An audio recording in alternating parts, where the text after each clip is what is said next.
आज का टॉपिक है फीवर, क्योर इन 72 आवर्स।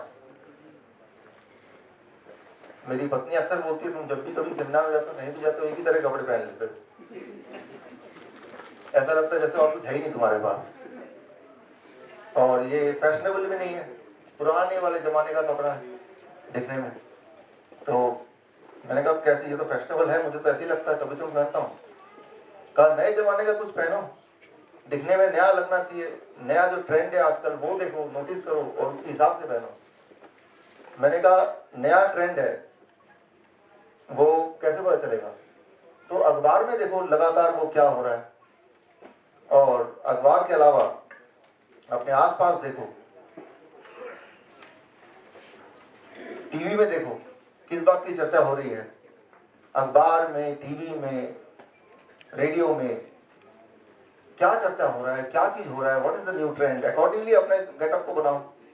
तो फिर मैंने वादा किया, मेरी पत्नी यहाँ बैठी है सामने, कि इस बार जब मैं आऊंगा तो बिल्कुल नए ट्रेंड के हिसाब से ही आऊंगा। ऐसा ही मैंने किया, देखने में नहीं लग रहा, अभी लगेगा। इस बार मैंने अभी छुपा के रखा, वो इसलिए क्योंकि कहीं ऐसा ना हो कि मुझे देख के कोई और ट्रेंड चुरा दे, इसलिए इसकी लॉन्चिंग मैं अभी कर रहा हूँ।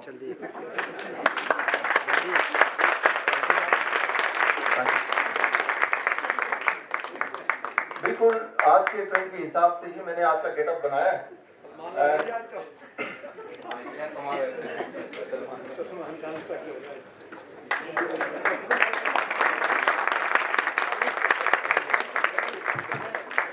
आई थिंक आज का ट्रेंड यही है, हर जगह सवाल यही है, डेंगू, यही स्टाइल है आज का। तो शुरू करते हैं। डेंगू से ज्यादा उसका जो डर है, that is what is killing most of the people. पहली बात तो ये कि डेंगू का कोई इलाज नहीं है, और वो क्यों है? अभी आपने देखा जिस तरह से ये छुपा हुआ था अंदर, डेंगू का जो वायरस या फॉर दैट मैटर कोई भी वायरस, दुनिया में जब भी कोई वायरस बॉडी में जाता है तो उसका इलाज क्यों नहीं है? हर चीज का इलाज है, लेकिन उसकी दवा क्यों नहीं बन सकती? जैसे आपने देखा कि ये अंदर छुपा हुआ था, इसके ऊपर एक कपड़ा था, उसके ऊपर एक और था, फिर टाई था, उसको जब हटाया तो ये नजर आया। सिमिलरली जब भी कोई वायरस, कोई भी वायरस, वो डेंगू हो सकता है, चिकनगुनिया हो सकता है, जीका हो सकता है, बुरा हो सकता है, H1N1 हो सकता है, H2N1 हो सकता है, कुछ भी हो सकता है, जब वो जाता है, वो वायरस इतना चालाक होता है, वो ब्लड सर्कुलेशन में ना रह के वो सेल्स के अंदर पहला लेयर, दूसरा लेयर, तीसरे लेयर पे वो हाइड करता है। It hides inside the third layer. कोई भी दवा किसी भी पैथोजन या जर्म्स को तब मार सकती है जब वो जर्म ब्लड सर्कुलेशन में हो, क्योंकि दवा तो ब्लड सर्कुलेशन में घूमती ना कि सेल्स के अंदर जाती है। तो क्योंकि दवा सेल्स के अंदर जाती नहीं है और वायरस सेल्स के तीसरे चौथे लेयर के अंदर ही छुपता है, इसीलिए वायरस का कोई दवा हो नहीं सकता। There can not be a medicine for virus. जब वायरस ब्लड सर्कुलेशन में आएगा तभी दवा कुछ कर सकती है। एक तो ये पहला कारण है, it hides inside the cell. दूसरा कारण, इट चेंजेस शेप। तो लगातार शेप बदलती रहती है, कोई भी वायरस है उसकी कैरेक्टरिस्टिक है, आज वो कोई शेप में, कल वो कोई शेप। फॉर एग्जाम्पल, आपने एक हाथी को मारने का एक मशीन बनाई, जब तक वो मशीन आपने बना के तैयार किया तब तक हाथी मच्छर में कन्वर्ट हो गया। तो आप मच्छर के को बनाने के, मारने की मशीन को बनाने की तैयारी करने लगे, लेकिन जब तक वो मशीन तैयार हुई तब तक वो एक कुत्ता बन गया। Right, what I mean to say, आपका दुश्मन का अगर आपको आइडेंटिटी पता है, उसका शेप साइज पता है, तभी उसका वेपन या उसका टूल या उसका मेडिसिन कुछ बन सकता है। लेकिन जिसका एक स्थिर शेप ना हो, उसका मेडिसिन कैसे बनाएंगे आप? इसीलिए वायरस का कोई दवा हो नहीं सकता। तीसरी बात, सबसे इंपॉर्टेंट बात, वायरस आर नॉन लिविंग। आप उसी चीज को मार सकते हो जो जिंदा तो हो, जो चीज जिंदा ही नहीं उसको मारेंगे कैसे? Right, so you cannot kill the virus because virus are non living, first of all. And the most important thing is, जैसे ही वायरस किसी सेल के अंदर एंटर करता है तो सेल के मटेरियल को, डीएनए, आरएनए, प्रोटीन को यूज करते हुए वो मल्टीप्लाई करता है। Means outside the body it is non-living, inside the cells of your body it behave like living, means it multiplies। और जब वो मल्टीप्लाई करता है तो वो जो वायरस है वो बाकी सेल्स के अंदर भी अंदर दे एंटर। ऐसे में अगर आप दवा लेंगे तो वो दवा क्या करेगा, जैसे आपने देखा वो टाई, वो दवा एक टाई की तरह है, वो दवा, कोई भी दवा आप लेते हैं, खास तौर पे पेन किलर लेते हैं या फीवर को कम करने के लिए लेते हैं, वो क्या करता है, उस वायरस को सेल्स से बाहर निकलने नहीं देता है, वो अंदर ही वो सेल्स के दरवाजों को बंद करने लगता है, द मेडिसिन। लेकिन उससे क्या होगा कि वायरस सेल्स के अंदर मल्टीप्लाई होता रहेगा और एक टाइम होगा कि वो इतना ज्यादा वायरस सेल्स के अंदर होंगे, सेल्स ही डिस्ट्रॉय होगा and then it will burst inside, that is even more dangerous. So there can not be a medicine for virus, और ना तो कोई क्योर है, और क्योर की बात तो छोड़ ही दीजिए, वायरस को आप डायग्नोज भी नहीं कर सकते। कौन सा वाला वायरस है, डायग्नोज करने का कोई तरीका नहीं है। फॉर एग्जाम्पल डेंगू है, H1N1 है, कोल्ड है, चिकनगुनिया है, जीका है, ये नया आने वाला है इंडिया में, राइट। सो लेकिन अब कैसे डायग्नोस होगा कि ये कौन सा वाला वायरस है? फॉर एग्जाम्पल सारे में आप देखिए प्लेटलेट काउंट लो होता है, ये डेंगू में भी होता है, H1N1 में भी, कोल्ड में भी होता है, चिकनगुनिया में भी होता है, जीका में भी होता है। बॉडी एक, वो भी सब में होता है। अच्छा, लॉस ऑफ एनर्जी सभी में होता है, फीवर सभी में रहता है, कमजोरी सभी में रहता है। सारे वायरल डिजीज का जो सिम्टम्स है वो लगभग लगभग सेम है। इट इज इम्पॉसिबल टू से by looking at the symptom कि आपके अंदर वाला वायरस कौन सा वाला है। इट इज इम्पॉसिबल टू से। तो कैसे डायग्नोस होगा? आप बोलेंगे लैब टेस्ट में डायग्नोस होगा। जो पॉपुलर लैब टेस्ट है उसका जो the most popular lab test, जो first line of lab test है, उसे कहते हैं PCR test, polymerase chain reaction test, virus की आइडेंटिटी जानने का। बट इंटरेस्टिंग बात यह है कि इस टेस्ट के आविष्कारक कैरी मुलस, उनका कहना है कि this test can detect the genetic sequencing of virus but not the virus themself. ये वायरस की जेनेटिक सीक्वेंसिंग बताता है, ना कि वायरस की आइडेंटिटी बताता है। वायरस के अंदर कौन सा प्रोटीन है वो बताता है, और वो वाला प्रोटीन किसी और वायरस में भी हो सकता है, किसी और तरह के वायरस में भी। तो ये जो टेस्ट अभी यूज करते हैं हॉस्पिटल में, डॉक्टर यूज करते हैं, वो टेस्ट से वायरस नहीं पता चल सकता, राइट। वो टेस्ट से सिर्फ ये पता चल सकता है कि उसका प्रोटीन क्या है, और डेंगू के वायरस का प्रोटीन और H1N1 वायरस का protein they are same. So this means वो कुछ भी हो सकता है। पहली बात, इसको सिंपल भाषा में अगर बोलें, फॉर एग्जांपल मान लीजिए मैंने एक दूरबीन बनाई, वो दूरबीन से आप उसामा बिन लादेन को ढूंढ सकते हैं, ऐसा दूरबीन बनाया। लेकिन वो दूरबीन से जब देखने लगे तो उसामा बिन लादेन कुछ इस तरह दिखने लगे। तो अब क्या दिक्कत आएगी, क्या प्रॉब्लम आ सकती है? जैसे आपने ये पकड़ा तो हो सकता है उसामा बिन लादेन हो, लेकिन ये भी तो हो सकता है कि कोई और इंसान जैसी दाढ़ी ऐसे, वो उसको आपने डिटेक्ट कर लिया। The same is the situation with the test, PCR test, जो कि फर्स्ट लाइन ऑफ एक्शन का टेस्ट है।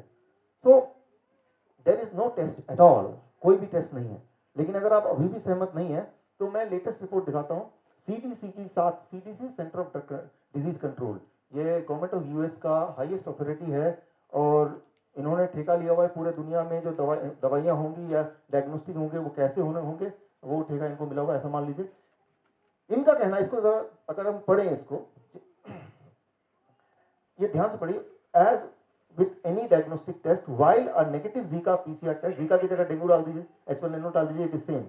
PCR test would suggest that an infection has not occurred. A negative Zika test result does not rule out infection with Zika virus. क्या कोई आप में से इसको हिंदी में ट्रांसलेट कर सकता है? इसको हिंदी में ट्रांसलेट किया, अगर नहीं है नेगेटिव, नेगेटिव आता है, नेगेटिव मतलब कि नहीं, इसका मतलब ये नहीं कि वायरस नहीं है, लेकिन इसका मतलब ये भी नहीं कि वायरस है। तो बोलना क्या चाहते हैं आप? इसको ट्रांसलेट करके देखिए व्हाट इट मींस। कि अगर नेगेटिव रिजल्ट है इसका मतलब ये तो ये है कि शायद नहीं है, लेकिन ऐसा नहीं है कि नहीं है, हो भी सकता है या नहीं भी हो सकता है। तो व्हाट इट मींस। लेकिन अगर आप उसको डिटेल रिपोर्ट चाहते हैं, पूरा जो 7 पेज रिपोर्ट है इसका, that file is here, right. तो ये फाइल आप देख सकते हैं। तो पूरा अगर पढ़ेंगे, मैं आ रहा हूं, आपके दिमाग में सवाल आते रहेंगे, keep on writing it, right. तो जीका की जगह आप डेंगू कर लीजिए यहाँ पे, वो ज्यादा आपको समझ आएगा, लेकिन बात एक ही है। तो ये जो सब्जेक्ट है, इसमें आपकी जितनी अंडरस्टैंडिंग है, डॉक्टर की अंडरस्टैंडिंग उससे ज्यादा नहीं है, उतनी ही है। ये एक स्पेशल सब्जेक्ट है वायरस के ऊपर, इसे कहते हैं वीरोलॉजिस्ट। और एक डॉक्टर को वीरोलॉजिस्ट यानी कि वायरस के बारे में उतनी अंडरस्टैंडिंग, उतनी नॉलेज जितनी आपकी हो। इसके लिए स्पेशलिस्ट होते हैं वीरोलॉजिस्ट, उनको थोड़ा ज्यादा नॉलेज है, वो इसी पे काम करते हैं सालों साल। पूरे दुनिया में ऐसे थोड़े से वीरोलॉजिस्ट हैं, उनमें से एक का नाम मैं लूंगा, उनका नाम है लियोनार्ड होरोविट्ज। दुनिया के टॉप 10 वायरस स्पेशलिस्ट जिन्होंने ये किताब लिखी है, बड़ी महंगी किताब, और उनसे मैंने एक बार फ़ोन पे बात किया, एक बार स्काइप पे बात किया, उनसे मैंने पूछा, अपने कन्फ्यूजन दूर किए। आपको याद है 2009 में H1N1 जब फैला था, तो रिमेंबर, अगर याद नहीं आ रहा तो ये फोटो कुछ याद आ रहा है ऐसे कुछ, जहां भी जाते हैं मास्क लगा के, है ना, और H1N1 हर जगह था। और हालांकि डायग्नोज करने का कोई मेथड नहीं है, और जो मेथड है वो अपने आप में फ्लॉड मेथड है, लेकिन उस वक्त सारे डॉक्टरों की ट्रेनिंग हो गई और डॉक्टरों के पास एक मैजिकल ताकत आ गई, वो फोन पे ही डायग्नोज करने लग गए H1N1। So what I mean to say, बहुत ही स्पेशलाइज्ड बात है वायरस।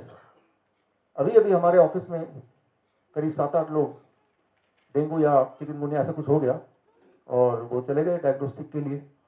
जैसा प्रोटोकॉल होता है कि जैसे आप हॉस्पिटल जाएंगे डायग्नोस कराना पड़ेगा, लेकिन डायग्नोस कराने से होगा क्या? और मैंने कहा चलो दिखाओ रिपोर्ट, उसमें ब्लड टेस्ट के अलावा MRI भी, अल्ट्रासाउंड भी, सारा कुछ है। मैंने कहा ये अल्ट्रासाउंड किस लिए है? तो डॉक्टर ने बोला क्या पता अल्ट्रासाउंड में दिख जाए आपका वायरस।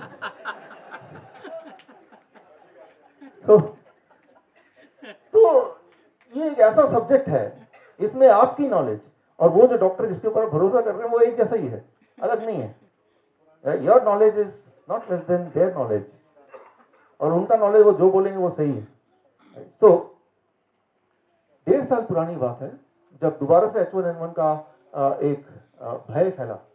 H1N1 फैला कि नहीं वो तो क्वेश्चन मार्क, उसका जब भय फैला, 1.5 साल पुरानी बात है, तब मैं बाहर गया था। भूषण जी हैं आप? भूषण जी, हाँ आप हैं, मैं वो आपके मित्र की बात कर रहा हूँ। हाँ, तो मैं जब बाहर गया हुआ था तो उनको बुखार हुआ, एडमिट हो गया हॉस्पिटल में। कौन सा हॉस्पिटल? अपोलो वो था, एशियन था, एशियन था ना। और उन्होंने बोला कि देखते ही कि इस वक्त कोई भी अगर फीवर में जाएगा, डॉक्टर देखते ही बोल देगा आपको डेंगू है।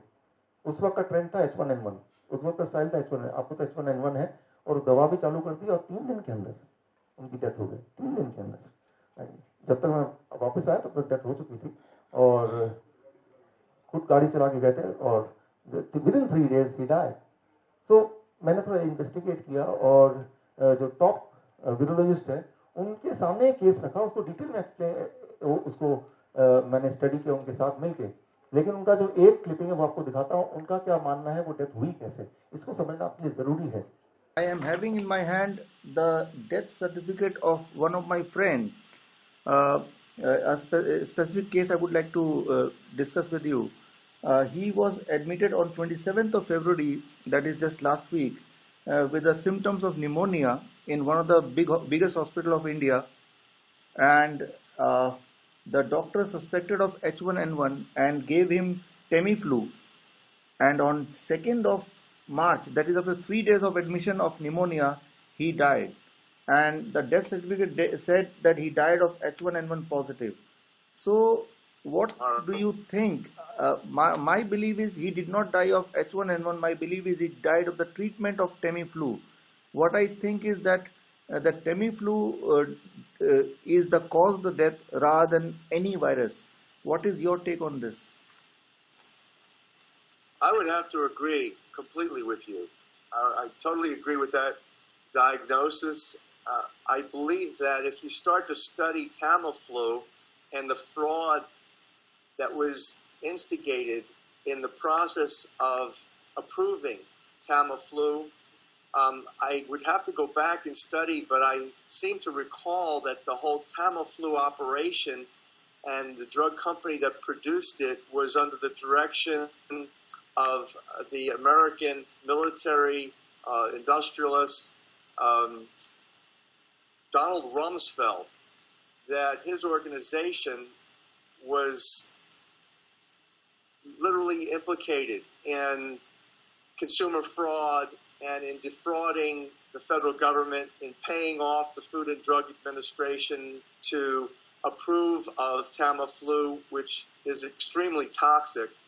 And my general beef with what it is that you're reporting and the conclusion of the hospital is, again, the hospitals are bribed. The hospital administrators are bribed.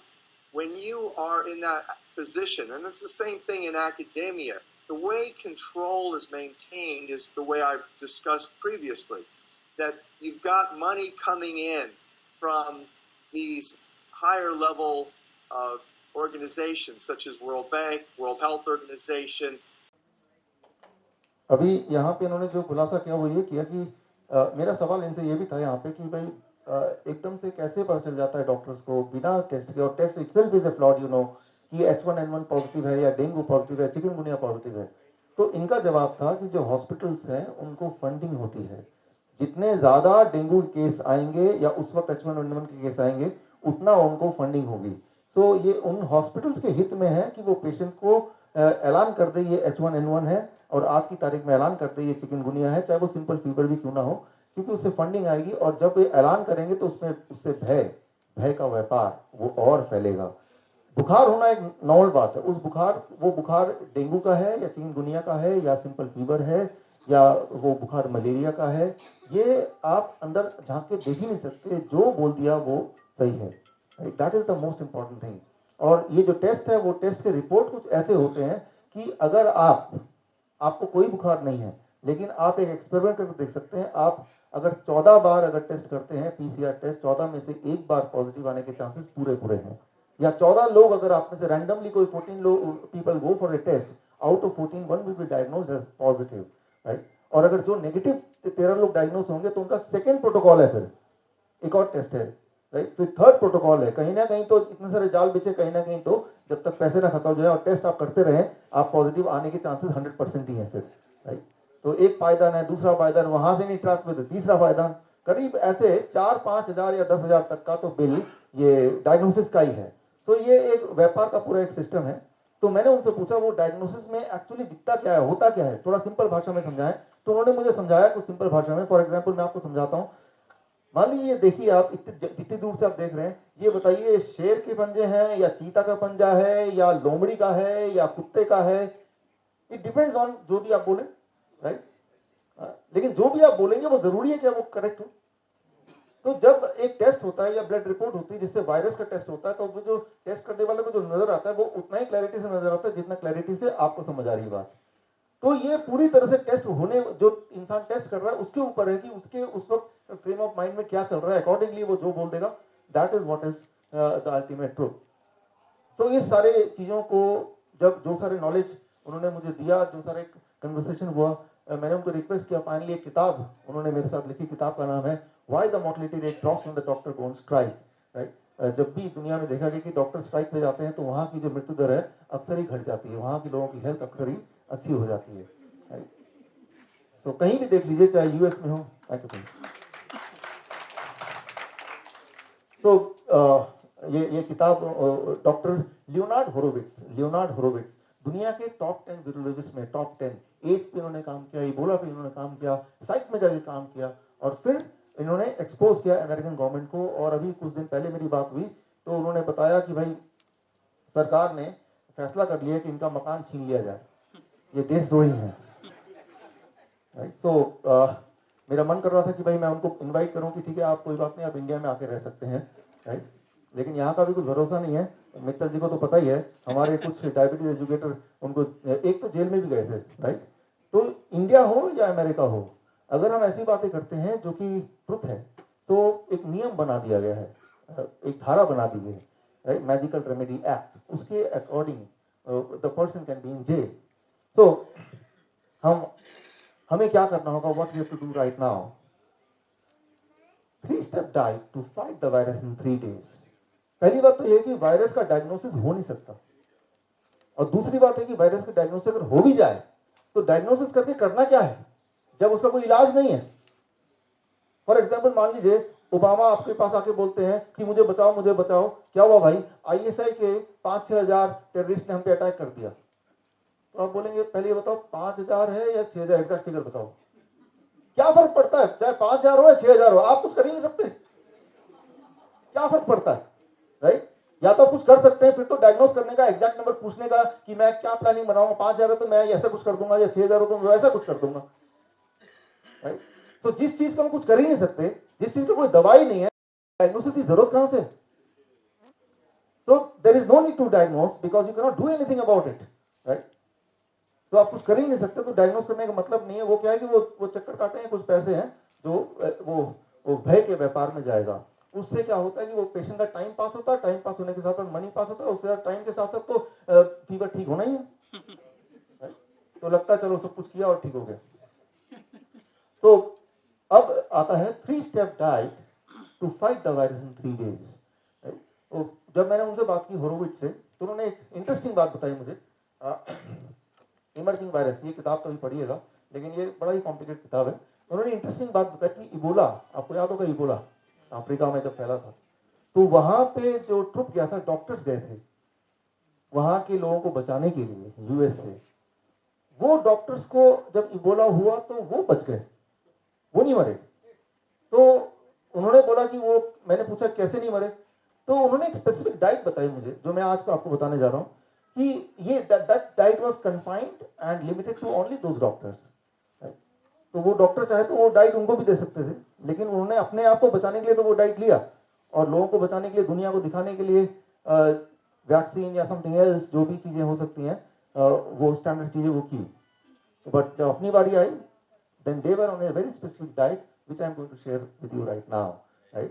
और once you are on this diet, वो virus कोई भी वाला virus हो, चाहे वो chikungunya हो, dengue हो, H1N1 हो, it will just take 3 days, only 72 hours.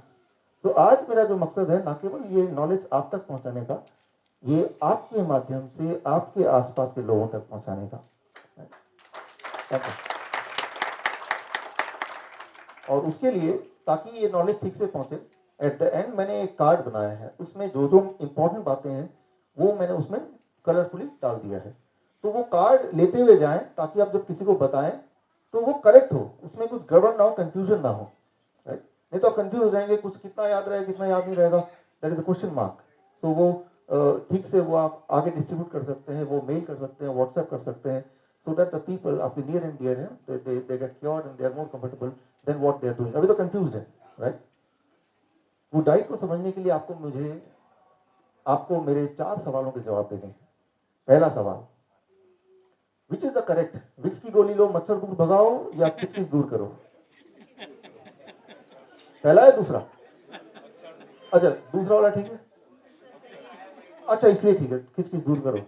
बचपन से सुनते आए हैं, किचकिच या कफ एंड कोल्ड, इसके बारे में सच्चाई ये है कि अगर आप दवा लेंगे तो 1 हफ्ते में ठीक हो जाएंगे, अगर दवा नहीं लेंगे तो 7 दिन में ठीक हो जाएंगे। Right? So what I mean to say here is, whether you take medicine or not, दवा लेंगे तो 1 हफ्ते में ही ठीक हो जाएंगे, और दवा नहीं लेंगे तो 7 दिन लगेंगे ठीक होने में। तो ये है कि जब हम बीमार पड़ते हैं तो हमारा दिमाग को हमें एंगेज करना होता है, कहीं ना कहीं लगाना होगा ना। तो डॉक्टर पास जाए, लाइन में खड़े हो, केमिस्ट शॉप में खड़े हो, छुट्टी दे रहे हैं, तो वो दिमाग, ध्यान जो है वो बीमारी से हट गया, और बॉडी तो फाइट कर रही है, 7 दिन में ठीक होना ही है, उसमें कुछ भी बेच डालो, राइट? जो बेचना है बेच डालो। तो डॉक्टर यही करते, वो जो 7 दिन है वो फियर फैक्टर है, उसमें सारा बिजनेस हो गया। चलिए, पहला क्वेश्चन, दूसरे, ये पहला आपने सही जवाब दिया। Now I am coming to the second question. देखते हैं, what is the common between Salman Khan and Asaram Bapu? I am sure you will not be able to answer this question. चलिए, इसका आंसर मैं ही दे देता हूं। Trigeminal neuralgia. अच्छा, इसको मैं एक्सप्लेन करता हूं, व्हाट इज ट्राइजेमिनल न्यूरल्जिया। ये एक ऐसी बीमारी है जिसमें यहाँ पे ऐसा दर्द होता है कि मानो कि कोई चाकू भोग रहा हो या इलेक्ट्रिक का शॉक लग रहा हो। ये तो हुई एक बात, लेकिन इंटरेस्टिंगली अगर कोई स्कैन करता है, एमआरआई करता है, या उसमें नर्व में कहीं पे भी कोई डैमेज या किसी तरह से वो दिखता ही नहीं है, लेकिन दर्द होता है। That is called trigeminal neuralgia. आपको याद होगा बचपन में जब हमें स्कूल में जाना नहीं होता था, घर में ही रहना होता था, तो बहाना मारते थे पेट में दर्द हो गया, तो इस बहाने से स्कूल से छुट्टी मिल जाती थी। लेकिन पेट में दर्द है कि तो दवा भी खानी पड़ेगी। लेकिन ये एक ऐसी बीमारी है कि कोर्ट से बचने के लिए कोई भी बोल सकता है, राइट? क्योंकि बीमारी का डायग्नोसिस सिर्फ ये है कि वो पेशेंट बोलेगा, उसी को मानना पड़ेगा, there is no other diagnosis. और बीमारी का कोई इलाज भी नहीं है, क्योंकि डायग्नोसिस ही नहीं है। सो सेफली कभी अगर ऐसा हुआ कोर्ट या जेल से बचना है, याद कर लीजिए, ट्राइजेमिनल न्यूरल्जिया, ये याद कर लीजिए, मुझे ट्राइजेमिनल न्यूरल्जिया है, राइट?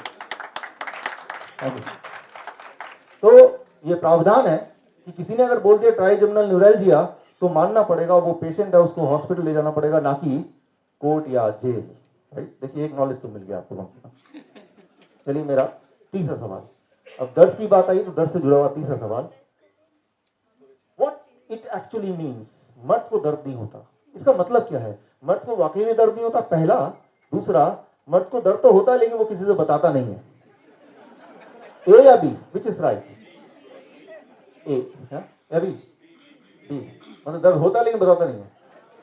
चलिए, लेकिन इसका कनेक्शन क्या आज के वो 3 डेज का डाइट का वायरस से क्या कनेक्शन है आगे पता चल जाएगा। चलिए उससे पहले coming to the fourth question, viral fever हो तो ठीक होने के लिए कहाँ जाएं?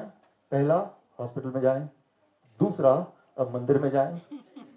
तीसरा, वॉशरूम में जाएं।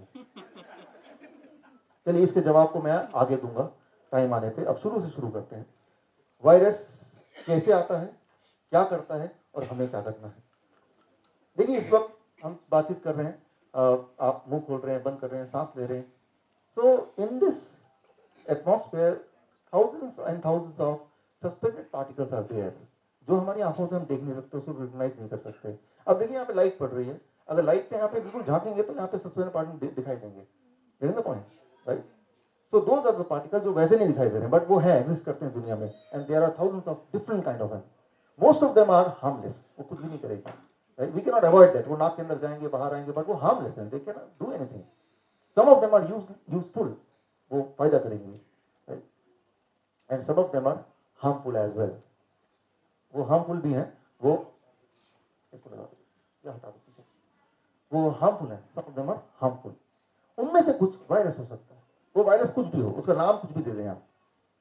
वो वाले वायरस जब जाते हैं बॉडी में, नाक से, मुंह से, कैसे भी करके, या फिर मच्छरों से कैसे भी करके, when they enter the body, वो बॉडी में कुछ करते हैं और हमारे ब्रेन को पता चल जाता है कि हमारे बॉडी में एक दुश्मन आ गया है, अब उसको भगाओ। हमारा brain is tuned to help you, to protect you, your health, and so that you are able to live a healthy long life. तो ब्रेन के पास कुछ वेपन्स हैं, टूल्स हैं, जिस टूल से वो वायरस को इनफेक्टिव करके, उसको वीक करके बॉडी से निकाल सकता है। वो टूल बॉडी के पास है, वो टूल ब्रेन के पास है।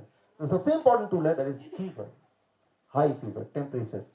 एक इंपॉर्टेंट बात है कि जब टेम्परेचर बढ़ जाता है, ज्यादा टेम्परेचर पे वायरस इनफेक्टिव हो जाता है, वो एक्टिव नहीं रह सकता है, वो मल्टीप्लाई नहीं हो सकता है, और उसके बाद हमारा बॉडी उसको बॉडी से बाहर थ्रो कर सकता है, हमारा ब्रेन, दैट्स द मैकेनिज्म।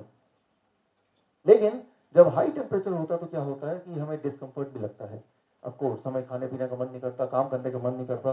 तो it is called disease, disease. Disease का मतलब इलनेस नहीं है, disease, I am not at ease, I am not comfortable, right? So I am disease means I am not easy, it is not easy, it is not comfortable, that's all.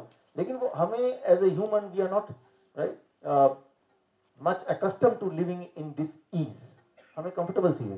तो एकदम से वो doctor याद आता है कि भाई मुझे बीमार पड़ गया, मैं क्या करूं, तो मेरे पास आ जाओ, मैं कुछ करता हूँ, और वो जैसी दवा देते हैं एकदम से टेम्परेचर डाउन हो जाता है, फोर्सफुली डाउन होता है, तो ब्रेन एज्यूम करता है कि वायरस चला गया होगा, राइट? जबकि वो मेडिसिन कैसे काम करता है, come to it, but the temperature goes down and the brain assume that the virus is gone और द बैक्टीरिया इज गॉन और द जर्म इज गॉन।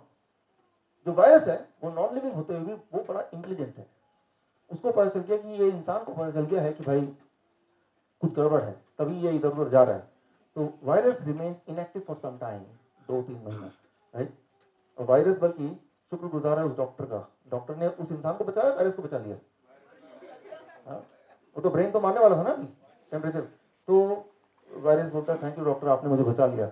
लेकिन एट द सेम टाइम वो अलर्ट होकर शांत बैठ जाता, चुपचाप, 1-2 महीना, 3 महीना, 4 महीना, राइट?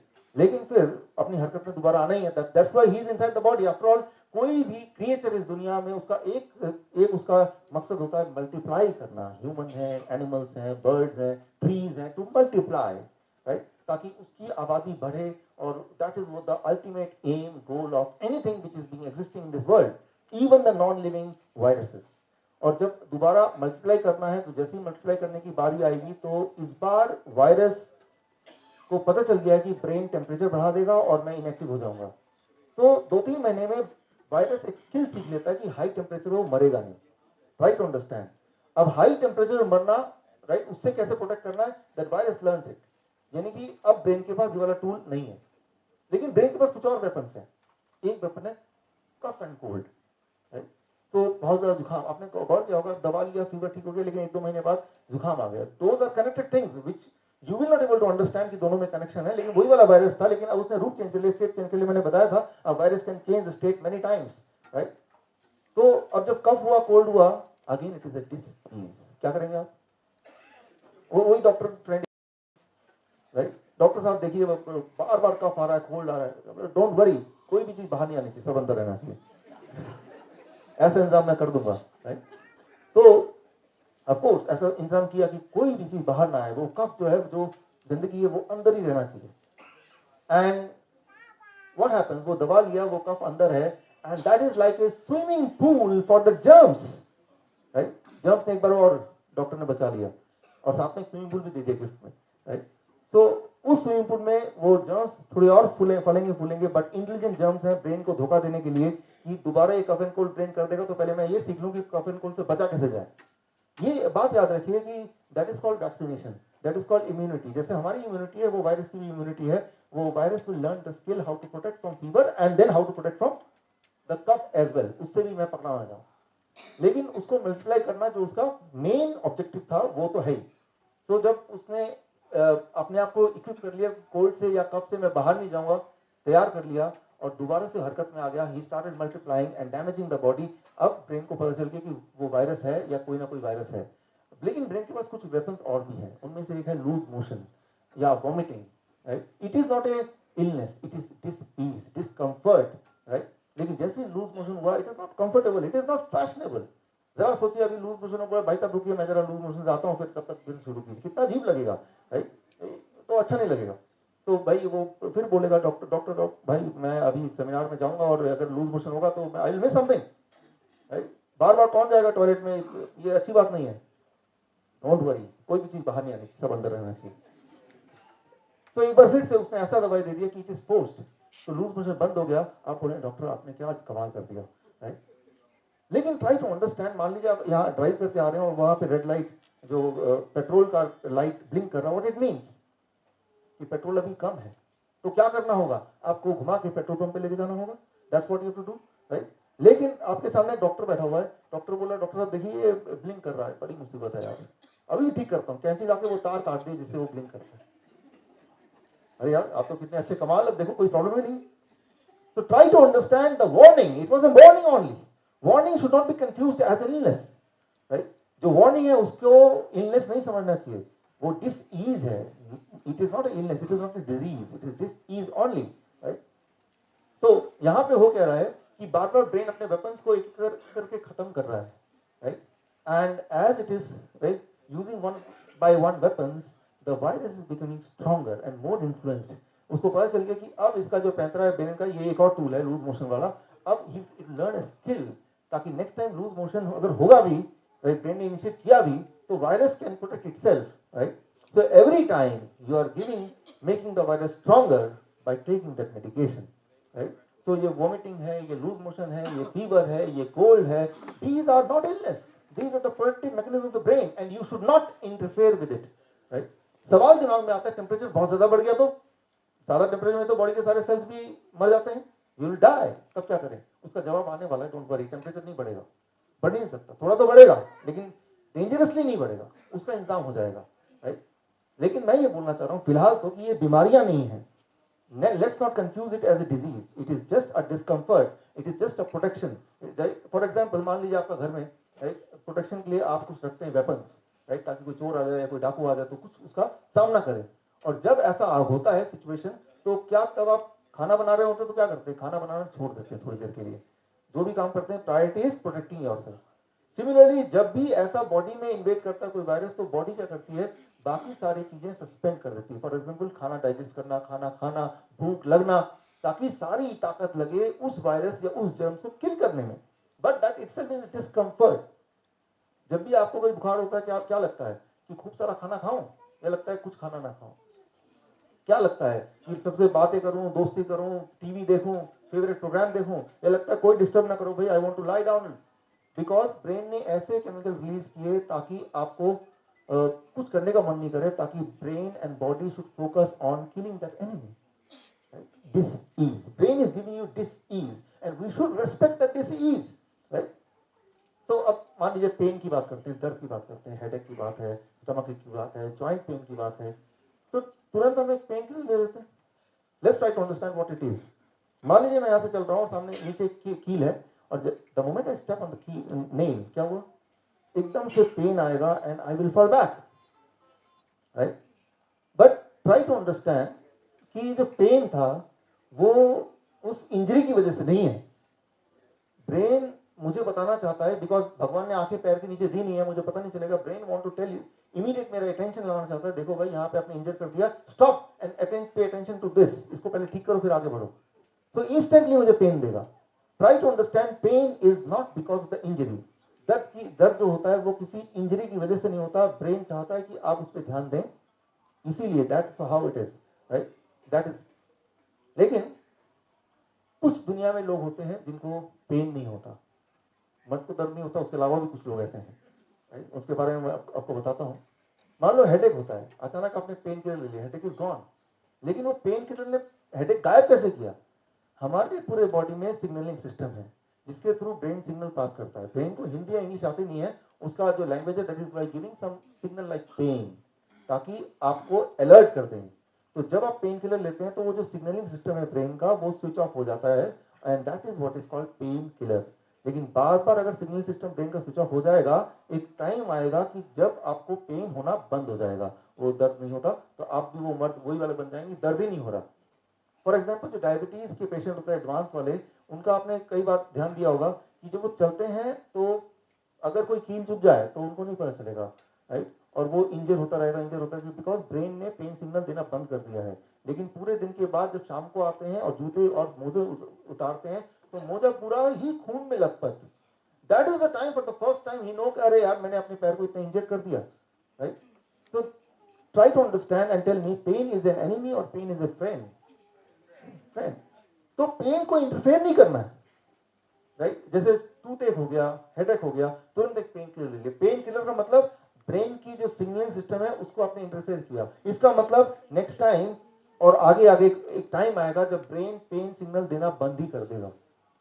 ऐसे कुछ बच्चे पैदा होते हैं दुनिया में जिनको कहते हैं CIPA. CIPA, congenital insensitivity to pain, that is CIPA. मतलब बचपन से उनके बॉडी में पेन सिग्नलिंग एबिलिटी वो उसके साथ पैदा ही नहीं हुए थे. उनको पेन नहीं होता, दर्द नहीं होता. टीचर मार ली, तड़ातड़ मारते रहो, मुझे तो कोई पेन ही नहीं हो रहा. अच्छा आइडिया ना? कैसा लगेगा ऐसी जिंदगी, पेन ही ना हो? मजा आएगा? अच्छा रहेगा कि नहीं रहेगा? वो बोलेगा मैं तो सीपा चाइल्ड हूं, तो मुझे तो पेन नहीं होता. अब देखिए, इस वक्त अगर मैं आपकी फोटो खींचूं, इस वक्त यहां से आपकी फोटो खींचूं, 15 मिनट बाद एक और फोटो खींचूं, अभी देखिए आप कैसे बैठे हैं, कोई ऐसे बैठा है, कोई ऐसे बैठा है, कोई पैर ऊपर पे बैठा है. 15 मिनट बाद अगर एक और फोटो लें और दोनों कंपेयर करें, क्या आपका पोज बिल्कुल सेम रहेगा? Not all. तो जैसे आप एक पर्टिकुलर पोज में बैठे हैं तो आपका ब्रेन नजर बनाया हुआ है उस पोज पे और आपके टिश्यूज पे. टिश्यूज की एक कैपेसिटी होती है उस वेट को झेलने के लिए. उस कैपेसिटी के बाद वो टिश्यू ब्रेक होना शुरू हो सकते हैं. तो ब्रेन क्या करेगा, एक पेन सिग्नल भेजेगा और आपको बिना डिस्टर्ब किए ही एक हल्का पेन सिग्नल. तो आपका ध्यान यहाँ है लेकिन आपने पोस्चर चेंज कर लिया, right?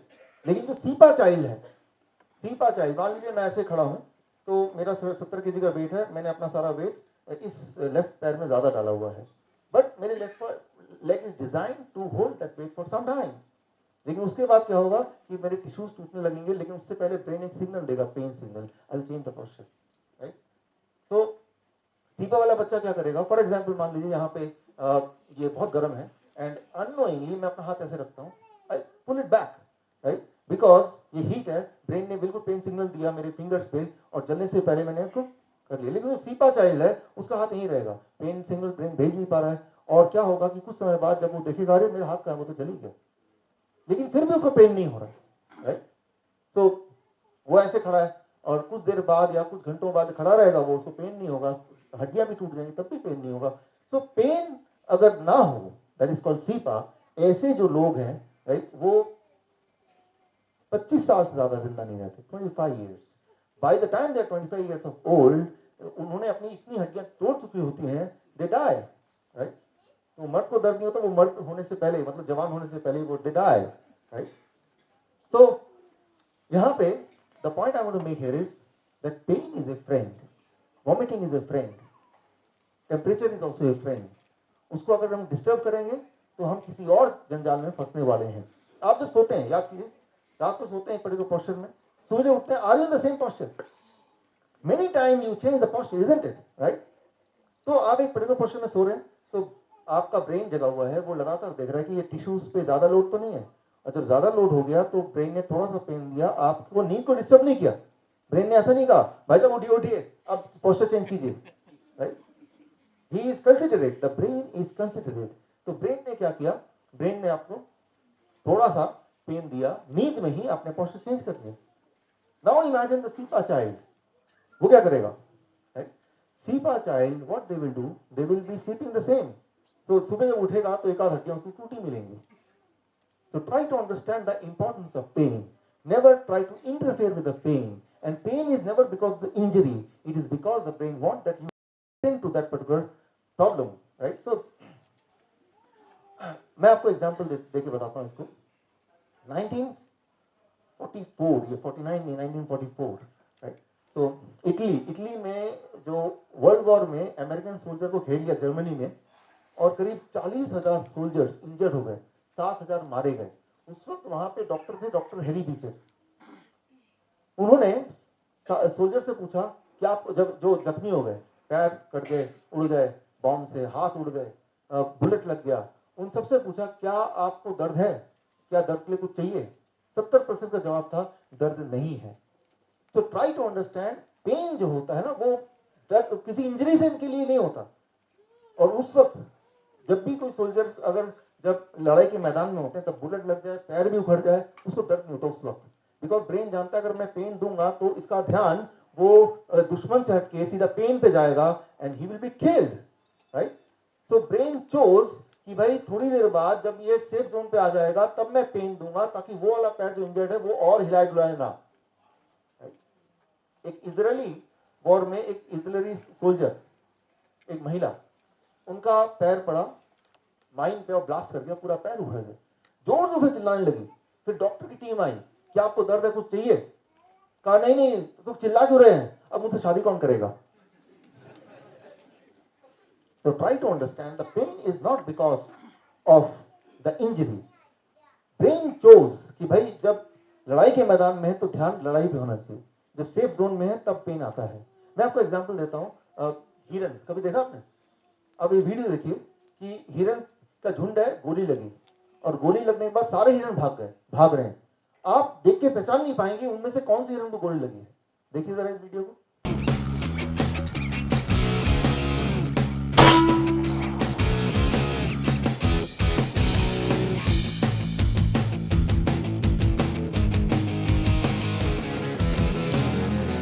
So it took this big doe with the XP Badger. काफी समय बाद उनमें से एक हिरन दूर कहीं जाके पड़ा मिलेगा. That is how you will understand कि इस वाले हिरन को गोली लगी थी. क्योंकि जब गोली लगी उस वक्त अगर ब्रेन पेन इनिशिएट कर देगा तो उसका ध्यान पेन पे चला जाएगा, तो अपने आप को बचाएगा कैसे? So try to understand the pain is not the result of the injury, it is the brain's protective ability. Brain decide करता है कब दर्द देना है, चूज करता है. For example, 1981, 30th March, Ronald Reagan, कौन है रोनाल्ड रीगन? American president. उनको गोली लगी, राइट? वो देखिए गोली लगने वाला scene. It doesn't make much sense, Henry. He puts you here and then he runs around wherever he turns.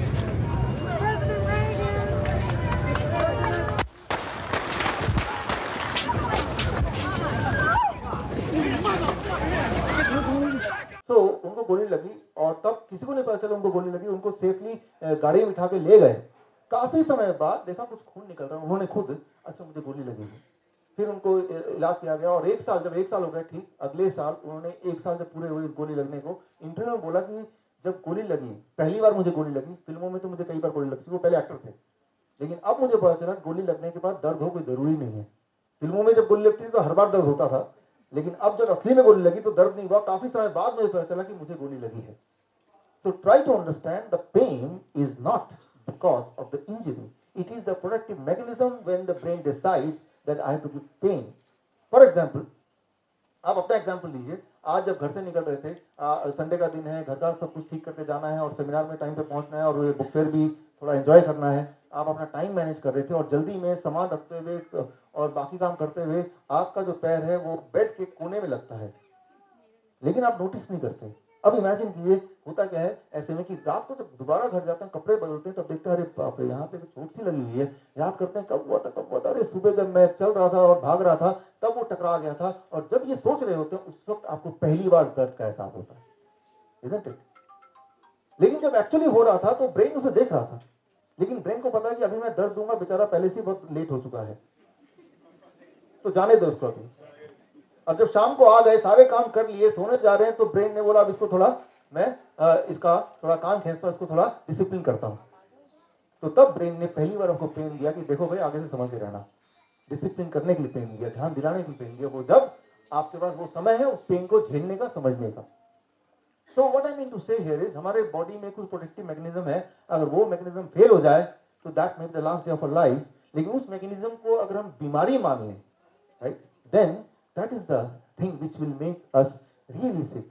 तो यहाँ पे मैं ये बोल रहा था कि इंजरी के रिस्पॉन्स पे पेन कब कैसे होता है वो ब्रेन डिसाइड करता है, वन थिंग। दूसरी बात ये है, जैसे मैंने बताया ट्राइजेमिनल न्यूरल्जिया कि कुछ इंजरी नहीं है but pain is there, right. So दो कॉन्ट्रास्टिंग बात हो गई, एक तरफ तो पेन है तो दर्द है, लेकिन दर्द कब है, it depends on the situation. Injury हो गई, दर्द कब होगा, it depends on the situation. और दूसरी तरफ कि दर्द तो है लेकिन पेन ही, दर्द तो है लेकिन इंजरी है ही नहीं कहीं। तो दर्द का कारण क्या है, दर्द ब्रेन डिसाइड करता है कि कब देना है, इंजरी हो या ना हो।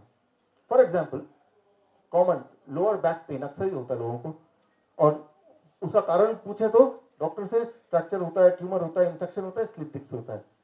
लेकिन 85% लोग जिनको लोअर बैक पेन होता है, इनमें से कोई भी डिटेक्ट नहीं होता। और ऐसे बहुत सारे लोग हैं जिनको कोई पेन नहीं है, लेकिन वो अगर स्कैनिंग करेंगे तो उनको स्लिप डिस्क मिलेगा। अब क्या है कि जब कोई लोअर बैक पेन में गया तो डॉक्टर की रिस्पॉन्सिबिलिटी बन जाती है कि इनमें से किसी ना किसी एक में तो डालना ही उस आदमी को, और फिर उसको इलाज चालू कर देना है। और वो जिंदगी भर इलाज चलता है और जिंदगी भर वो ठीक ही नहीं होता कभी। सो पेन मे और may not have a physical connection, right. It may be because of blocked emotion.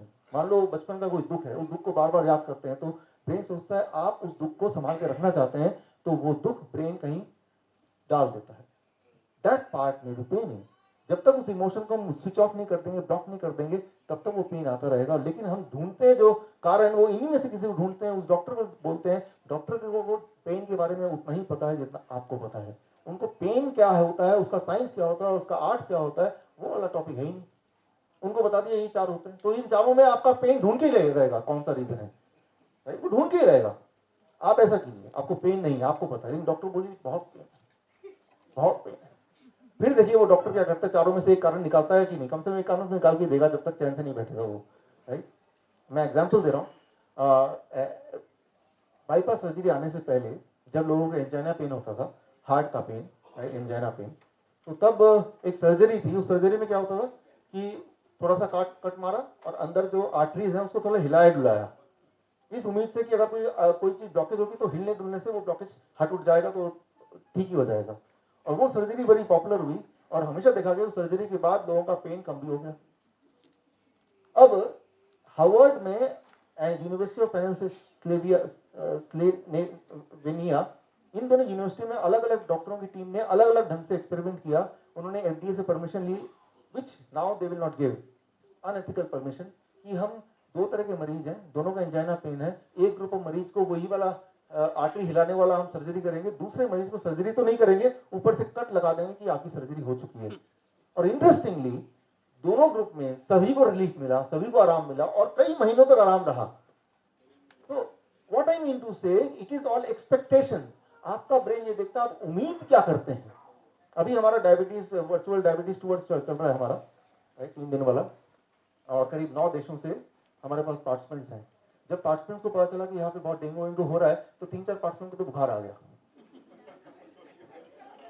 तो मतलब ये कि योर ब्रेन एक्सपेक्ट्स, राइट, देखता है सराउंडिंग कि आप क्या एक्सपेक्ट करते हैं अपने आप से। ब्रेन की रिस्पॉन्सिबिलिटी जो आप एक्सपेक्ट करते हैं, ब्रेन वो आपको डाल देगा, राइट। तो जैसे आप देख रहे हैं हर जगह डेंगू लिखा हुआ है, ये डेंगू है, चिकनगुनिया है, वो होर्डिंग में भी, अखबार में भी और टीवी में भी। तो ये एक्सपेक्ट मुझे बुखार होना चाहिए अभी। तो brain is a servant, brain को पालन करना उसका इसकी रिस्पॉन्सिबिलिटी है, राइट। सो यहाँ पे इंपॉर्टेंट है एक्सपेक्टेशन। एक्सपेक्टेशन कैसे होता है? Past belief, right. आसपास क्या चल रहा है, राइट, उससे एक्सपेक्टेशन बनता है। उससे क्या होता है? Emotion, fear, right? And इससे that results to pain or that results to fever, right? तो fever होता है, डर से fever होता है, आपको पता ही है, right? तो वो जो fear है, ये जो डर है, सारा व्यापार इस fear का है। वो जो डर के दौरान कुछ भी आप बेच सकते हैं, किसी को डरा के कि ऐसा नहीं कर देंगे तो ऐसा हो जाएगा, कुछ भी बेच सकते हैं। तो ये जो मेडिसिन है पूरा का पूरा, अगर वायरल डिजीज की बात करें, ये it is the business of fear, right. हालांकि अभी देखिए फीवर होना कोई बड़ी बात नहीं है, होती ही रहती है। लेकिन अभी फीवर को डेंगू का नाम दे दिया, चिकनगुनिया का नाम दे दिया, तो that becomes a business.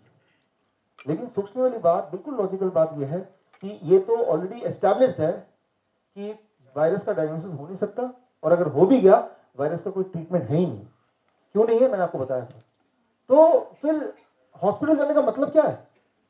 Doctor पास जाने का मतलब क्या है जब कोई ट्रीटमेंट है ही नहीं, राइट। वो it is passing the time, right, कि चलो समय निकल जाएगा, कहीं तो जाना है ना, ऑफिस तो जाना नहीं है, अब कहाँ जाए, चलो डॉक्टर पास चलते हैं, राइट। तो टाइम पास होना समझ आती है बात, पैसा भी पास हो जाएगा, राइट। और टाइम पास होने के बाद वो एक हफ्ता लगता है, and then you will recover on its own. और अगर आप रिकवर कर गए, सारा क्रेडिट उस डॉक्टर को चला गया, और कहीं अगर कोई पेशेंट अनफॉर्चुनेटली अगर भगवान को प्यारा हो गया तो उसकी किस्मत खराब थी। तो it is a safe business. Doctor का बिजनेस सबसे सेफ है कि अगर रिजल्ट नहीं मिलता तब भी पैसे पूरे ही मिलते हैं। खैर, हम अब इससे यहां पे कंक्लूजन पे आते हैं। पहला कंक्लूजन अभी तक का, fever, cold, loose motion, vomiting, pain are the defence mechanism of the body and they are not the illness. इसको इलनेस ना बोल के इसको डिफेंस मैकेनिज्म बोले, इसकी रेस्पेक्ट करें, राइट। इसे घबराए ना, ये बॉडी का इक्विपमेंट, अगर ये नहीं होता तो आप नहीं होते जिंदा, राइट। दूसरी बात, नो डायग्नोस्टिक टेस्ट और मेडिसिन फॉर वायरस। कोई डायग्नोस्टिक टेस्ट है ही नहीं और कोई दवा भी नहीं है। तो कोई मतलब ही नहीं है कि आप अगर कुछ ऐसा हो गया तो डॉक्टर के पास जाए, हॉस्पिटल के पास जाए, राइट। कोई मतलब नहीं। वो उनके पास जाना उतना ही ज्यादा रिलायबल रहेगा जितना कि किसी मंदिर में जाना, उतना ही रिलायबल, या किसी चिड़ियाघर में जाना। चिड़ियाघर चले जाए तब भी जितना पॉसिबिलिटी ठीक होने की उतनी पॉसिबिलिटी है जब हॉस्पिटल चले जाए, बल्कि ज्यादा है। क्योंकि अगर हॉस्पिटल जाएंगे तो और इन्फेक्शन है, उनसे भी इन्फेक्शन लगेगा जो आपके पास था ही नहीं। और चिड़ियाघर जाएंगे, आपका मनोरंजन हो जाएगा, आपका दिल अच्छा फील करेगा, you will get cure quickly. तो अगली बार कोई अगर बोलता मुझे डेंगू हो गया, आप बोलिए चिड़ियाघर जाइए, ठीक हो जाएंगे।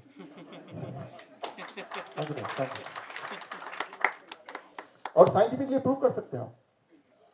Third, consuming medicine during viral infection can lead to life long sickness. जब किसी को वायरल इंफेक्शन हो, स्ट्रिक्टली पेन के लिए कोई दवा ना लें, स्ट्रिक्टली फीवर के लिए कोई दवा बिल्कुल ना लें। और अगर ऐसा किया तो वो वाला जो पेशेंट है जो 3 दिन में अदरवाइज ठीक होने वाला था, वो कम से कम 15 दिन, 20 दिन, महीना, 2 महीना तक वो परेशान रहेगा किसी न किसी एलिमेंट की वजह से। तो स्ट्रिक्टली क्या नहीं करना है, दैट इज, अगर कभी वायरल इंफेक्शन या बुखार आया तो दवा नहीं लेनी है। क्यों? अब देखिए, मान लीजिए कोल्ड हुआ, आपने दवा लेकर उसको रोक दिया, कुछ दिन बाद वो ब्रोंकाइटिस बन जाएगा। फिर आपने दवा लिया, कुछ दिन बाद वही चीज निमोनिया बन जाएगा। फिर आपने दवा लिया, फिर कुछ दिन बाद वही अस्थमा बन जाएगा। फिर आपने दवा लिया, वही रेस्पिरेटरी फेलियर बन जाएगा, and then that will lead to death. Every time you may take the medicine, you make your situation even worse than before. तो दवा तो लेना ही नहीं है, that is one. क्या करना है उस पे आते हैं। तो आते हैं फीवर क्योर इन 72 आवर्स। क्या करें? पहली बात तो फीवर को क्योर करने की जरूरत नहीं, बिकॉज ये तो प्रोटेक्टिव मैकेनिज्म है बॉडी का, तो उसको क्यों क्योर करें। सवाल यह आ सकता है कि वायरस को कैसे भगाएं cure in 72 hours. That is the right topic ये होना चाहिए, वायरस है तो उसको बॉडी से कैसे निकाल बाहर फेंकें। उसके लिए पहले तो ये देखें कि सिम्टम क्या है। ये इंपॉर्टेंट स्केल है। नॉर्मली बॉडी का, ह्यूमन बॉडी का टेम्परेचर है वो 98.6 डिग्री नॉर्मल, राइट। टंग से, मुंह से करेंगे तो 98.6, अगर बगल में दबाएंगे थर्मोमीटर तो 97.7 ऐसे कुछ होगा, तो दैट इज नॉर्मल। 100 से 4 ये स्केल ना आपको मैं दे दूंगा, कार्ड प्रिंटेड है, right, so need not to worry about it. 100 या 100.4 डिग्री फ़ारेनहाइट तक it is called sub fever. Fever हुआ नहीं लेकिन फीवरिश टाइप लग रहा है, राइट। दैट उसका मतलब क्या, इसका मतलब है कि बॉडी में छोटा मोटा वायरस का कुछ चल रहा है, राइट, कुछ आदान प्रदान चल रहा है। Mild fever that is up to 101.3, यानी वायरस है और ब्रेन को पूरी तरह कंफर्म हो गया, ब्रेन ने अपना शुरू कर दिया है उसके खिलाफ जंग। मॉडरेट फीवर वो है 102.2 तक, मतलब जंग चल रहा है, राइट, और वो जंग में ब्रेन पर, हमारी बॉडी पर वो वायरस भारी पड़ रहा है, तो बॉडी टेम्परेचर बढ़ा रहा है। और उसके बाद होता है स्ट्रॉन्ग फीवर, जो 104 डिग्री तक होता है। स्ट्रॉन्ग मतलब अब ब्रेन ने तय कर लिया कि अपना आखिरी दांव लगा दें, इसको पूरी तरह से हरा दें, that is strong fever. Severe fever होता है 105.8, राइट, जहां पे वो इंसान की अपनी इम्यूनिटी अदरवाइज भी बड़ी कमजोर थी, राइट, तो यहां पे जंग थोड़ा लंबा चल गया। देन डेंजरस फीवर होता है 105.8, इससे आगे वाकई में डेंजरस है। यहां पे यू शुड डू समथिंग ताकि फीवर कम हो, से ज्यादा ना बढ़े। उसके लिए क्या करना है, I will come to it. Fatal fever और लाइफ थ्रेटनिंग फीवर इज 107.6 से ज्यादा। मैक्सिमम जो फीवर जाता है किसी का भी 109/6, मिनिमम जो टेम्परेचर बॉडी का रह सकता है 86, इससे कम होगा या इससे ज्यादा होगा, इन दोनों केसेस में ही it will lead to death. Body का जो एक होम्योस्टैट है वो 86 से लेकर 109 के बीच में है, इससे अगर अलग होगा it will lead to death. अगर आपको विश्वास ना हो कभी करके देखिए, अलग, मेरा मतलब मत कीजिए, तो that will lead to death. तो अब इसमें होता कैसे है, virus it enters the body, और जब वायरस एंटर करता है तो पायरोजेनिक सब्सटेंस ऑटोमेटिकली बॉडी में रिलीज होता है, जो ब्रेन को सिग्नल की तरह काम करता है, और ब्रेन समझ जाता है कि फीवर, कि कोई वायरस अंदर आ गया है, तो ब्रेन अपना फर्स्ट एक्शन फीवर, टेम्परेचर बढ़ा देता है। क्यों? क्योंकि टेम्परेचर जब बढ़ेगा तो चार चीजें होंगी, अगर कोई टॉक्सिन होगा तो वो बर्न कर जाएगा, वो बॉडी से एलिमिनेट हो जाएगा, और वो जो जर्म है, वो वायरस है, वो पैरासाइट है, वो बैक्टीरिया है, वो पैथोजन है, वो जर्म्स इनएक्टिव या कमजोर हो जाएगा। और फीवर में हमारी बॉडी की जो इम्यूनिटी है वो इम्यूनिटी अलर्ट हो जाती है और इम्यूनिटी भी स्ट्रांग हो जाती है, राइट। तो ये चार चीजें टुगेदर होती हैं जब बॉडी अपना टेम्परेचर बढ़ा देता है। This 4 things happens. इसमें जो सबसे इंपॉर्टेंट बात है स्ट्रांग फीवर। स्ट्रांग फीवर मतलब 104 तक। जब किसी का 103 पॉइंट समथिंग आता है या 104 आता है तो घबराना नहीं है उसमें। उसमें यह है कि आपका बॉडी एक आखिरी पटकनी मार रहा है। आपने देखी सुल्तान मूवी? देखी सुल्तान, राइट? तो सुल्तान में इमेजिन कीजिए कि वो सुल्तान है, वो बॉडी का टेम्परेचर है, वो ब्रेन है, और दूसरा वाला मैं आपको वीडियो दिखाता हूँ, राइट, कि कई बार वायरस भारी पड़ता है कई सारे कारण से, तब ब्रेन अपना आखिरी दाव लगाता है। At the time temperature briefly एक आध घंटे के लिए बहुत हाई जा सकता है, as high as 104, you no to worry about it, right. आप ऐसे इमेजिन कीजिए। Every single part of your body. I'll pack it up and I'll send it to your wife.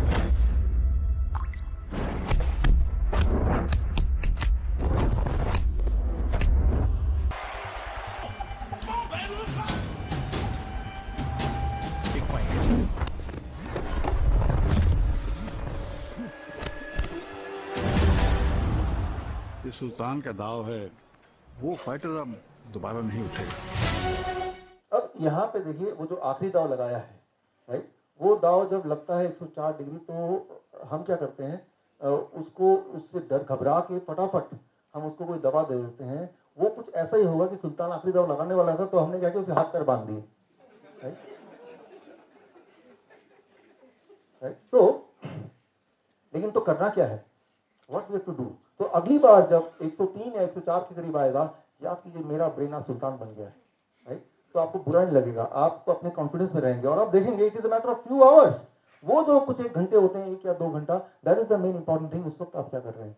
तो क्या करना है, कोल्ड कॉम्प्रेस अगर 103 से ऊपर जाता है, and 3 step diet. Cold compress क्या होता है, बड़ा सिंपल है। एक इतना बड़ा टॉवल लीजिए और उसके 4 टुकड़े कर दीजिए, छोटे छोटे, 1 फीट बाई 1 फीट के 4 टुकड़े, 1 फीट बाई 1 फीट के ऐसे टॉवल ले लीजिए, और एक बड़ा सा 2 बाल्टी ले लीजिए, और एक बाल्टी में बर्फ वाला पानी और एक बाल्टी खाली।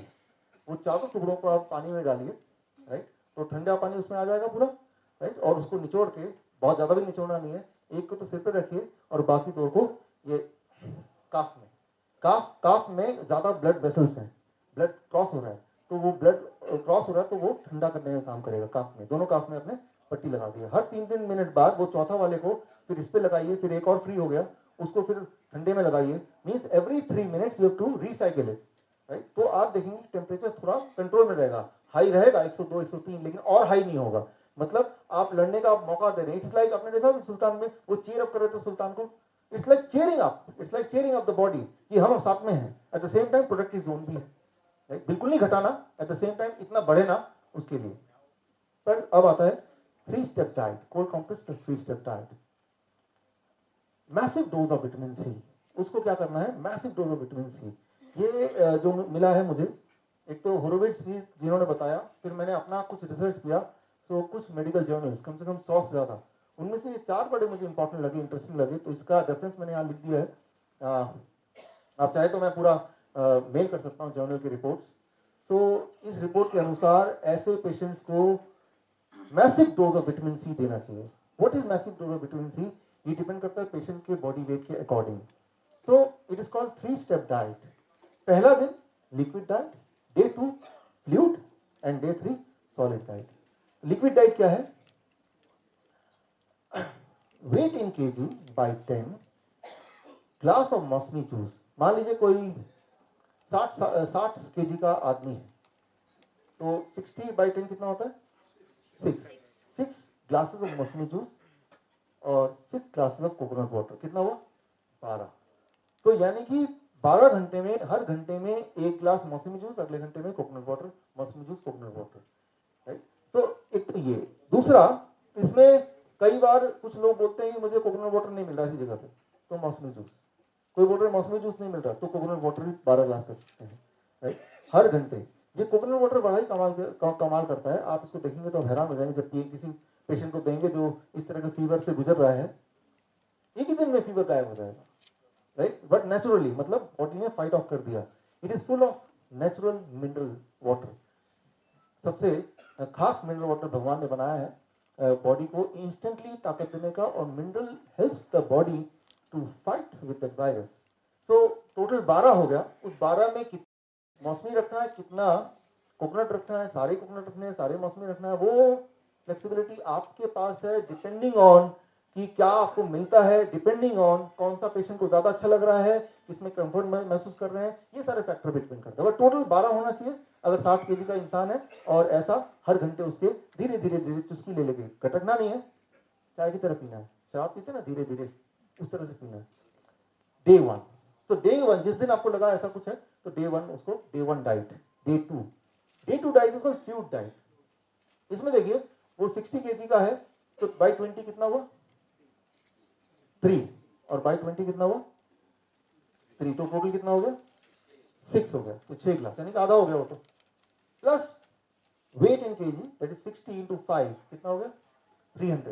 300 ग्राम्स ऑफ ये फ्लूइड। टोमेटो एंड कुकुम्बर उसके अंदर देखिए फ्लूइड टाइप होता है, पूरा सॉलिड नहीं है। That is the most important thing, right. तो आपको ये बोलना है कि टोमेटो कुकुम्बर 300 ग्राम पूरे दिन भर में उसके पेट में जाना चाहिए। वो धीरे धीरे ले सकते हैं, एक बार में ले सकते हैं, जैसा मर्जी, बट ओवरऑल वो 60 केजी के आदमी के लिए 6 ग्लास और 300 ग्राम, 300 में से 150 ये और 150 ये, या फिर इसका रेशियो अपने हिसाब से डिसाइड कर लें, अपने टेस्ट के अकॉर्डिंग या अवेलेबिलिटी के अकॉर्डिंग। पूरे दिन भर में ये सारा खाना स्प्रेड करना है, यानी कि सुबह उठा मैंने 6 ग्लास पी लिया, मेरा काम खत्म, पूरे दिन में स्प्रेड करना है, राइट। तब असर ज्यादा आएगा, धीरे धीरे पीना है, तब असर ज्यादा आएगा। Day 2 diet, fluid diet. Day 3 diet, solid diet. Breakfast अब वो 30 कर दिया, 60 केजी का आदमी है, तो कितने ग्लास होगा total? 2 + 2 4 glasses. Breakfast is 4 glass of liquid. इसमें 2 ग्लास है मौसमी जूस या ऑरेंज जूस या पाइनएप्पल जूस। मौसमी नहीं मिल रहा तो पाइनएप्पल मिलेगा, पाइनएप्पल नहीं मिल रहा तो ऑरेंज मिलेगा, नहीं मिलेगा तो कोकोनट मिलेगा। टोटल 4 ग्लास तो ब्रेकफास्ट में खत्म करने हैं 12 बजे से पहले। Lunch is the fluid lunch, that is वही वाला 300 ग्राम जो अभी डे 2 में था। And dinner normal home cooked food, ये बड़ा इंपॉर्टेंट है, वही रोटी दाल चावल सब्जी। अच्छा ये क्यों? क्योंकि जब ये खाएंगे तो ब्रेन को एहसास दे रहा है भाई सब कुछ ठीक है, तो घबराओ मत। तो ब्रेन बोलेगा मेरे साथ कुछ अजीब हो रहा है, बॉडी में कुछ अजीब चीज आ रही है, इसका मतलब इमरजेंसी जोन है। तो ये ब्रेन को, उस पेशेंट को एहसास दिलाएगा, उसके ब्रेन को बोलेगा एवरीथिंग इज ओके। और उस वक्त तक, ये तीसरे दिन की बात है, the patient will be actually okay, right. और तब पेशेंट का मन करेगा, खुद ही बोलेगा कि मुझे रोटी खाना है, मुझे चावल खाना है, मुझे दाल खाना है, मुझे सब्जी खाना है, मुझे राजमा खाना है, छोले भटूरे मतलब खाना है या पकौड़े खाने हैं, तो समझ लीजिए पेशेंट ठीक हो चुका है आपका, तो वो दे देना उसको, right. So if you do this, it takes just 3 days, maximum 3 days. It takes just 72 hours, right? So अब आपके पास ये है कि आप देखिए कहीं कुछ मिल जाए, कोई बुखार वाला आदमी, तो बस वो तो गया एक्सपेरिमेंट करने को आपके पास गिनी पिग मिल गया, right? और कई सारे लोग जिन्होंने बताया क्योंकि घर में कोई ना कोई अभी बुखार है, तो आप तो बस अब पहुंचे घर और शुरू कर दें, बल्कि फोन पे भी आप शुरू कर सकते हैं ताकि तैयारी हो जाए। तो अब यहाँ पे the most important thing is Don't ever go to the hospital, right? That is the first thing. कई बार लोग पूछते हैं अगर कुछ हो गया तो, अगर कुछ हो गया, अगर पेशेंट मर गया तो, मर नहीं सकते डेंगू के वायरस से। डेंगू का वायरस आता कैसे बॉडी में, बताइए कैसे आता है, बॉडी तक कैसे पहुंचता है? मच्छर से आता है। तो डेंगू के वायरस से जब वो मच्छर नहीं मर सकता तो आप कैसे मरेंगे?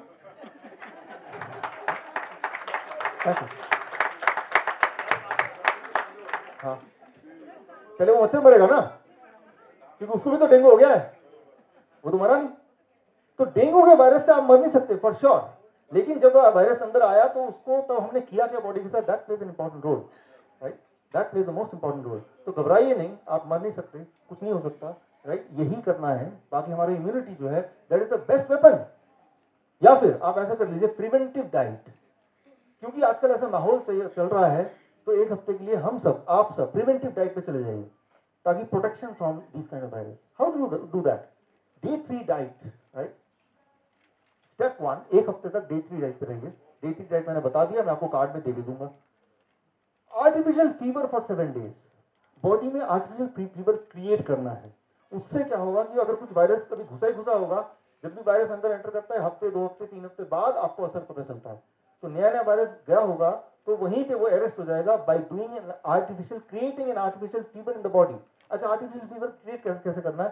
थोड़ा खर्चा करना पड़ेगा। एक बड़ा टब ले लीजिए, खरीद लीजिए बड़ा टब जिसके अंदर आप बैठ सकें, और उस टब में गर्म पानी, इतना गर्म कि आप उसे सह सके आराम से, गर्म पानी डालिए विच इज कंफर्टेबली आप सह सकें, और ऐसा आप 15 मिनट तक बैठे रहिए। तो आपकी बॉडी के जो टेम्परेचर है वो लगभग 1.5 डिग्री बढ़ जाएगा और बढ़ा हुआ आधे घंटे तक रहेगा। और ऐसा आपको रोज करना है 7 दिन तक। तो अगर कोई वायरस घुस गया होगा जो आगे थोड़ा मैनिफेस्ट होने के बाद फिर वो फीवर आएगा ब्रेन में, लेकिन आपने पहले ही प्रिवेंटिवली डे 3 डाइट को एक हफ्ता फॉलो किया और वो आर्टिफिशियल फीवर भी क्रिएट कर लिया बॉडी में नहाने के वक्त, एंड देन दैट इज की वो वायरस इससे पहले कि अपने पंख फैलाए और बढ़े और ब्रेन कुछ करे, उससे पहले ही आपने उसको वहीं पे रोक दिया, उसको वहीं पे अरेस्ट कर दिया। So that is called the preventive diet, right. So with that we come to the conclusion of this. तो मैं उम्मीद करता हूँ कि हमारे डायबिटिक एजुकेटर्स और हम सब मिलके इसको फॉलो करेंगे। कितने एजुकेटर्स हमारे यहाँ पे? या थैंक यू, थैंक यू। हाँ, एनीथिंग, स्टीम बात है, सोना बात है, इवन जब आप रनिंग करते हैं तो बॉडी का टेम्परेचर 1.8 डिग्री बढ़ जाता है, that is also artificial fever. Anything जिससे टेम्परेचर थोड़ा बढ़ जाए और बढ़ा हुआ थोड़ी देर तक रहे, that is called creating an artificial fever, right. सन बात भी हो सकता है, धूप में भी, राइट। तो with this we come to the conclusion of this. आपको एक फीडबैक फॉर्म मिलेगा, वो फीडबैक फॉर्म भरिए, एंड उसके बाद वो फीडबैक फॉर्म आप एक्सचेंज कीजिए। फीडबैक फॉर्म जब देंगे तो इन एक्सचेंज आपको वो कार्ड मिलेगा।